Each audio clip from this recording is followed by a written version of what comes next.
মামুন এখন লাইভে এসে কি করেছে? মামুন গতকালকে রাত্রে গ্রেফতার হয়েছে, পুলিশ তাকে অ্যারেস্ট করেছে, সে এখন জেলে আছে। যে এখন দেখা যাচ্ছে যে মামুনের মা, সে কিন্তু লাইভে এসে কিন্তু কান্না করেছে। সে এটাই বলেছে যে আমার ছেলে ছেলে দেখবো, আমি একটা মা হয়ে কিভাবে দেখবো? আপনার তো দেখা উচিত, মা হয়ে কিভাবে দেখবেন? আসলে সে, আপনার তো শিক্ষা হওয়া উচিত, শিক্ষা না হলে কিছু হয় না। আপনি যদি সময় মতন আপনার ছেলেকে যদি একটু শাসন করতেন, তাহলে আজকে এই দিনটা দেখতে হতো না, আপনার ছেলে এখন জেলে থাকতো না। দেখা যাচ্ছে যে অনেকে দেখছেন যে মামুন মামুন আসলে একটা মেয়ের সঙ্গে সে 4 বছর ধরে সম্পর্ক আছে, বিয়ে করেছে। সেটা কিন্তু মামুনের পরিবারে কেউ জানতো না, আর মামুন সেটা জানায়নি। জানা নাই এই কারণে যে আসলে কিন্তু এই কথাটা শুনে তার মা কিন্তু মানে কি করছে, কিন্তু মামুন তার মাকে কিন্তু অ্যালাউ করে না। সে মাকে, দেখা যাচ্ছে যে মামুনের লায়লা, এখন বর্তমানে লায়লা কি করেছে, মামুনের নামে কেস করেছে। কেন, কি নিয়ে কেস করেছে সেটা আমি বলি। যে মামুন লায়লাকে নাকি ধর্ষণ করেছে, এই বিরুদ্ধে কিন্তু লায়লা তার না বিরুদ্ধে মামলা করেছে।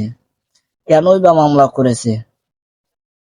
মামুনকে লায়লা বলেছে তুমি ফিরে আসো, বা অনেক কিছু বলেছে। লায়লা মামুন কি বলেছে, তোমার সঙ্গে এখন যোগাযোগ নেই, সে এই বলে কিন্তু সেই মামুন চলে গেছে। কিন্তু যখন মামুন যখন ফিরে নেয়, কিন্তু সেই লায়লা রাগের মাথায় কিন্তু বলেছে, করেই ফেলেছে যে মামুনের নামে কেস করেছে, সে তাকে ধর্ষণ করেছে। কিন্তু এখন মামুনকে কিন্তু কোর্টে দাঁড় করানো হয়েছে। কোর্টে, সেই কোর্টে দাঁড় করানো কেন, সে এখন কোর্টে দাঁড় করেছে, সবাই ইতিমধ্যে কিন্তু সবাই দেখেছেন, সবাই হয়তো বুঝেছেন। আর আমার চ্যানেল নতুন হয়ে থাকেন, সাবস্ক্রাইব করবেন, পাশে বেল আইকনটা আছে, ক্লিক করে সাথে থাকুন, ভিডিওটা পরবর্তী সবাই দেখুন।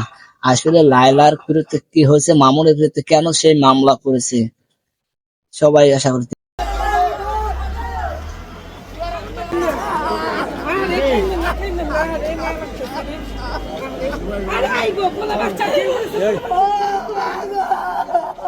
আমার আমার যে সন্তানে আমার কামাই করে খাওয়াইতো, যে সন্তানে আমার প্রতিবন্ধী ফোলামাইনের খাওয়াইতো, ঈদের বাজার করে খাওয়াইতো, এই সন্তানই যদি জেলে তাই আমি মা আমার কি ঈদ রাখবো? আপনি দেন গা বোবা বাইদি কেমনি চিকের বাইরে কান্তা আছে ওই জায়গায়। আমার ছেলে থাকলে আমার কেমন ঈদ কাটবো? আমার ছেলে বাড়াইছে মা তুমি যে একটা গরু কিনো গা ছোট ছোট থেকে, আমার ভাই বোন বোবা এটি আরেকজনের গোস্ত খাইবো, আমার ভাই বোন চা থাকবো, আমি ছোট দেখি একটা দিব আমার ভাই বোনে যাতে খায়, হে দিতে পারবো না। তা আমার ঈদ আর পদ্দুর ভালো যাইবো?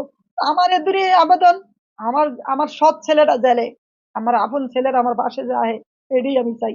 আমি মামলা মহাদিনা করবো না, কিছু করবো না। ওই আল্লাহর যদি মেহরবানি থাকে, আমার ছেলেকে যদি আদর ভালোবাসা থাকে, তাহলে আমার ছেলে মুক্তি পাইবো আল্লাহর রহমতে ইনশাল্লাহ। যদি তুমি আমার এই কথায় রাজি থাকো, হয় আমারে বিয়া করে দিব, আর না হলে আমারে কত 9 লাখ টাকা না কত, 90 লাখ টাকা, 90 লাখ টাকা দিতে হইব, 90 লাখ টাকা দিতে হইব। এখন মামুন বলছে আমি জেল খাটতে রাজি আছি, কিন্তু আমি ওর লগে মিলতে রাজি নাই। যে জায়গায় আমি ওরে এত ভালোবাসছি, ও আমারে এত ভালোবাসছে, আমি ওরে, আমি ওর সাথে মিলবো না।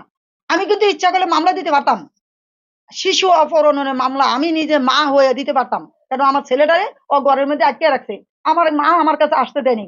আমি অসহায়, আমি কিছু বলতে পারিনি, আমার দুইটা বাচ্চা কাচ্চা প্রতিবন্ধী, আমি কিছু বলতে পারিনি, বাবা একটা পাগল ছাগল, এই কারণে আমি কিছু বলতে পারিনি। ছেলেও বলছে মা মানুষের লগে কেস মামলা করলে ভালো না, তুমি যদি একটা করতে যাও আমি একটা করতে যাবো, লাইলা একটা করব, জনগণ দেখবো, পাবলিক খারাপ করবো, মা এগুলো করো না। তা ঠিক আছে, ছেলের কথাই আমি শুনছি। আমার ছেলের আমি যথেষ্ট ভালোবাসি, আমার ছেলে যেটা করবো ওইটাই মানি। আমি তখন মামলাতে যাইনি, ইচ্ছা করলে কিন্তু আমি মামলা দুইটা করতে পারতাম, মামনও নিরাপত্তা মামলা করতে পারতো, আমিও দিতে পারতাম, কিন্তু আমরা মামলাতে যাইনি। কারণ পরিবর্তে দেখতেছি লাইলায় একের পর এক মামলা দিতে আছে, একের পর একটা করতে আছে। কাল ওদিনকে এটা জামিন জামিন হয়ে যাওয়ানে এখন আবার দিছে দর্শনের মামলা। এখন আমরা একটু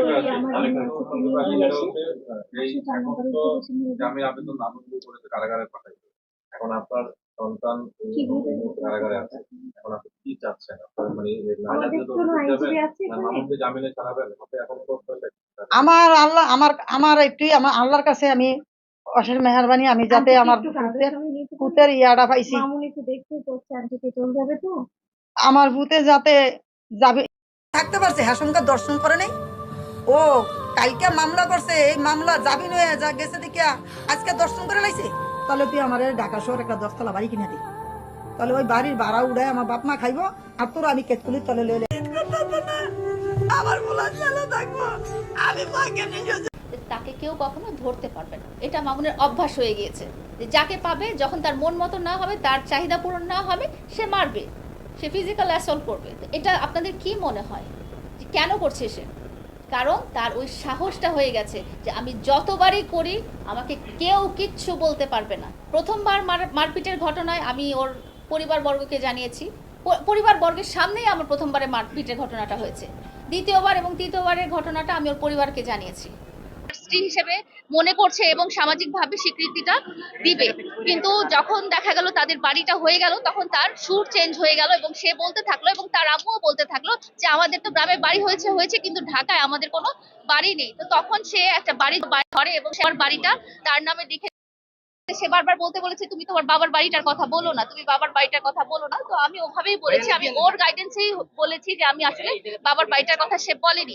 অনেকটা টাইমে সে এমনও বলেছে যে তোমার বাবার বাড়িটা বিক্রি করে হলেও টাকা দিয়ে আমাকে গুলশান বা বাড়ি ধারায় একটা বাড়ি কিনে দাও। সে ওই সোশ্যাল স্ট্যাটাসটা রাখতে চেয়েছে, সে পুরান ঢাকায় বা পাটনাতে বা এরকম জায়গায়। মামুন এবং মামুনের মা স্পেশালি এবং মামুনের ভাই বোন বাবা সবাই আমার সন্তানদের প্রতি খুবই যত্নশীল ছিল। এবং আমার ছোট বাচ্চাটার ব্যাপারে আপনারা হয়তো জানেন না, সে একটা স্পেশাল চাইল্ড, তার মধ্যে অনেক কমপ্লিকেসি আছে। সে অটিস্টিক বেবি এবং তার মধ্যে অটিজম আছে, এডিএইচডি আছে, স্লিপ ডিসঅর্ডার আছে। তো মামুন এবং মামুনের মা এবং তার পুরো পরিবার আমার বাচ্চাটার প্রতি খুবই যত্নশীল দেখিয়ে আমার দুর্বল স্থানে আসলে তারা জায়গা করে নিয়েছেন। তারা বুঝেছেন যে একটা মায়ের কাছে একটা সন্তানের মূল্যটাই আসলে অনেক বেশি। তারা যখন সন্তানটাকে কেয়ার করতে পারবে, যত্ন করতে পারবে, আদর ভালোবাসা করতে পারবে, তখন কিন্তু তারা আমার মনটা পুরোটাই জয় করে নিয়েছে। যাওয়ার আগে একটা জিনিস বলতে চাই,